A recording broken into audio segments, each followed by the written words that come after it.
Hello, and welcome to another season of Coaster Kings Radio Minisodes. This season, we will be exploring 26 coasters around the world. This is Coaster Kings A through Z.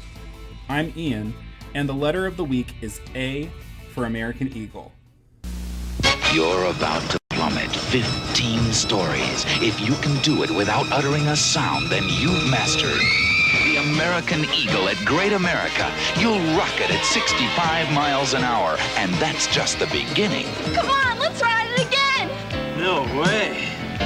Unless you let me hold your hand.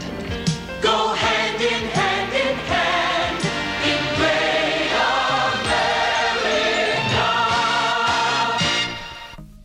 America. Kings Island's decision to include a large-scale wooden roller coaster in the polished world of a 1972 regional theme park revolutionized American parks and ushered in the second golden coaster age.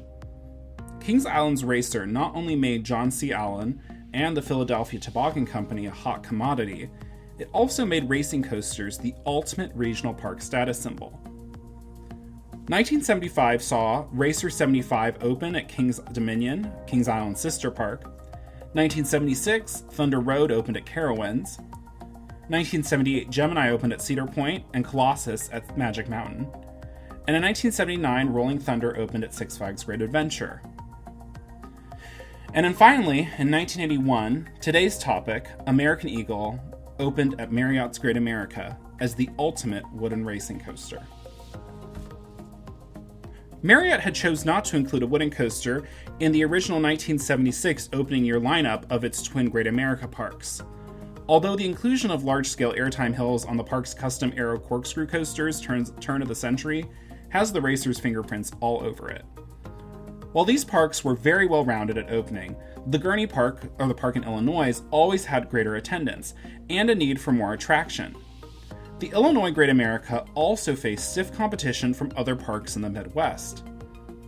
Six Flags St. Louis, perhaps in reaction to the fact that Marriott was opening its new park, had debuted John Allen's final coaster in 1976, Screamin' Eagle. Screamin' Eagle featured the largest, at 110 feet or 34 meters, and fastest, or at 62 miles per hour or 100 kilometers per hour, coaster in the world at the time. Not to be outdone, Cedar Point debuted their own world's largest coaster in 1978 with the Aero Racer Gemini, though Gemini's records are dubious at best. But a year later, Kings Island would shatter all records when they unleashed the beast with a 141-foot or 43-meter drop and a top speed of nearly 65 miles per hour or 104 kilometers per hour. Marriott knew they had to get big to stay competitive. After years of planning, Marriott began construction of American Eagle in 1980. With John Allen retired, Intamin, Swiss manufacturing company, was brought in to oversee the design and construction of this record-breaking coaster. It's worth noting that during this period, Intamin largely contracted its amusement rides. In this case, the coaster was designed by Curtis D. Summers, who would go on to be a central figure of the Din Corporation. The construction contract went to Figley Wright Contractors. Although American Eagle is the firm's only coaster project, James R. Figley had supervised the construction of the racer at Kings Island and its sister coaster, Racer 75 at Kings Dominion. The end result was the last large-scale racing coaster, and I would argue the end of the first coaster wars that started with the racer in 1972. American Eagle features a maximum height of 127 feet, or 38.7 meters, an initial drop into a 20-foot ravine of 147 feet, or 44.8 meters, and a top speed of 66 miles per hour, or 106 kilometers per hour, breaking the beast's 1979 records. Painted a bright white with red railings and blue catwalks, American Eagle still remains a major presence in the park. And while cosmetically similar to the racing coasters that preceded it, American Eagle has some distinctive features. The most infamous is probably the pair of holding brakes at the top of the initial drop, which briefly held the train at the top of the 15-story dive. These proved finicky and didn't last many seasons, although one has to wonder if B&M knew about them when you look at their dive coasters.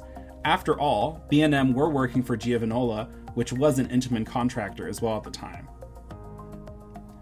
The turnaround at the far end of American Eagle is also distinctive, featuring a massive 560-degree helix with the two tracks navigating alongside each other before separating, and for the return to the station. The finale of the coaster is also memorable, with both tracks navigating intense 360-degree helices. In short, American Eagle is a culmination of the coasters that preceded it, marrying the traditional out-and-back sensibilities with intense lateral seen on coasters like the Beast. American Eagle opened in May of 1981 and quickly became the park's signature coaster. I also argue that American Eagle was the final act in the initial coaster wars, that the racer had started around a decade earlier. Its drop and speed records lasted for most of the 1980s, until they were broken by now Six Flags Great America in 1988 with the Aero Mega Looper Shockwave, which along with Kings Island's Vortex could be argued as triggering a second wave of coaster wars. Coaster wars have come and gone, but American Eagle remains, outlasting the steel coaster that broke its records, and defying the Rocky Mountain construction fate some of its Curtis D. Summers design brethren have faced. In 2021, American Eagle celebrates 40 years of thrills. I hope it has a long life ahead of it. American Eagle remains a celebration of the era from which it came from. Still, 40 years later, the ultimate wooden racing coaster.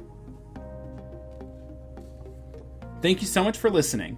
Visit thecoasterkings.com for exclusive park updates and a full range of coaster and park-related merchandise.